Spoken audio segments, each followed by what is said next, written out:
മംഗളൂരുവിനെ നടുക്കി വീണ്ടും കൊലപാതകം. പിക്കപ്പ് ഡ്രൈവറായ കൊൽത്തമജലിലെ 35-കാരനായ റഹീമാണ് വെട്ടേറ്റ് മരിച്ചത്. ബണ്ട്വാളിലെ കംബോഡിയ ഇറക്കോടിയിൽ മണലിറക്കുന്നതിനിടെ ബൈക്കിലെത്തിയ 2 പേർ ക്രൂരമായി വെട്ടിക്കൊലപ്പെടുത്തുകയായിരുന്നുവെന്നാണ് വിവരം. ഒരു മാസത്തിനിടെ മംഗളൂരുവിലുണ്ടായ 3ാമത്തെ കൊലപാതകമാണിത്. മംഗളൂരുവിനെ നടുക്കി മറ്റൊരു ദാരുണ കൊലപാതകം. ബണ്ട്വാൾ കൊൽത്തമജൽ സ്വദേശിയും പ്രാദേശിക പള്ളിയുടെ സെക്രട്ടറിയും പിക്കപ്പ് ഡ്രൈവറുമായ അബ്ദുൽ റഹീമാണ് കൊല്ലപ്പെട്ടത്. ബണ്ട്വാളിലെ കംബോഡിയ ഇറക്കോടി എന്ന സ്ഥലത്ത് വെച്ച് ബൈക്കിലെത്തിയവർ റഹീമിനെ ക്രൂരമായി വെട്ടിക്കൊലപ്പെടുത്തുകയായിരുന്നുവെന്നാണ് വിവരം.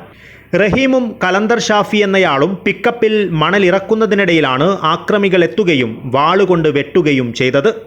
ദേഹം മുഴുവൻ വെട്ടേറ്റ നിലയിലായിരുന്നു റഹീം.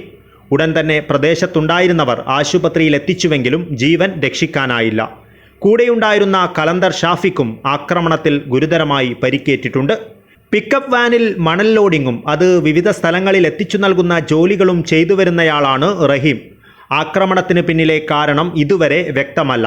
സംഭവത്തിൽ പോലീസ് അന്വേഷണം ആരംഭിച്ചിട്ടുണ്ട്. ഇതിനായി സംഭവസ്ഥലത്തെ CCTV ദൃശ്യങ്ങൾ ഉൾപ്പെടെ പോലീസ് ശേഖരിച്ചിട്ടുണ്ട്.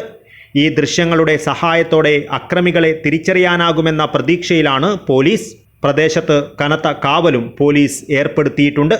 കൊലപാതകത്തിന്റെ പശ്ചാത്തലത്തിൽ മംഗളൂരു നഗരത്തിലും ദക്ഷിണ കന്നഡ ജില്ലയിലും 3 ദിവസത്തേക്ക് നിരോധനാജ്ഞ പ്രഖ്യാപിച്ചു. കൂട്ടം കൂടുന്നതിനും പ്രതിഷേധ പരിപാടികൾ സംഘടിപ്പിക്കുന്നതിനും വിലക്കേർപ്പെടുത്തി. മംഗളൂരു നഗരത്തിലും കൂടുതൽ പോലീസ് സേനയെ വിന്യസിച്ചിട്ടുണ്ട്. സംഘർഷ സാധ്യതാ മേഖലകളിലും കൂടുതൽ സേനയെ വിന്യസിച്ചതായി പോലീസ് അറിയിച്ചു. News bureau, Kasaragod.